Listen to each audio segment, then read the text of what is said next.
Hi everyone, welcome to Torah on Demand. I'm Rabbi Yael Ridberg.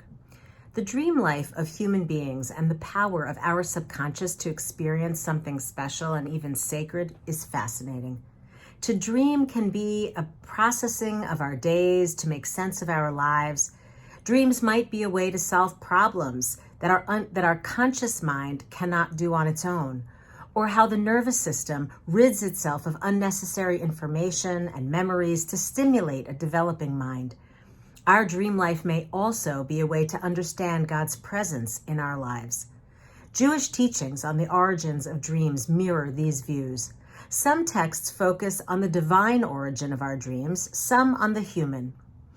We meet the most famous dreamer and dream interpreter in this week's parasha of Vayeshev.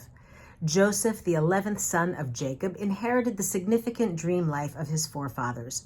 Both Jacob and Abraham, however, experienced God's presence in their dreams. But Joseph, in contrast, does not encounter the divine in his dreams, but he attributes his capacity to dream to God. Joseph cultivates his relationship with God when he is awake and when he is asleep. God's absence as a character in the entirety of the Joseph narrative may resemble our modern search for God's presence in our lives. Joseph's dreams of the corn sheaves of his brothers bowing down to his own, and the sun and moon and stars bowing down to Joseph's star, do not feature God directly in the dream. But his interpretation of those dreams is later corroborated when Joseph is reunited with his brothers in Egypt and tells them that it was to save life that God sent me ahead of you. Joseph understands that he has an internal relationship with God, in contrast to his forefathers who had direct encounters with God. Joseph's faith was visible even to Potiphar, though invisible, when he was Potiphar's employee, saying God was with Joseph and he was a successful man. Further evidence of Joseph's internalized relationship with God appears in his dream interpretation. Joseph attributes his skill to a God-given ability. Surely God can interpret. Tell me your dreams, he tells Pharaoh's baker and chief cupbearer with whom he is imprisoned. When Joseph is called later to interpret Pharaoh's own dreams, Joseph attributes the meaning of those dreams to God. Joseph's example teaches that the divine presence can be a source of strength, creativity, imagination, and interpretation.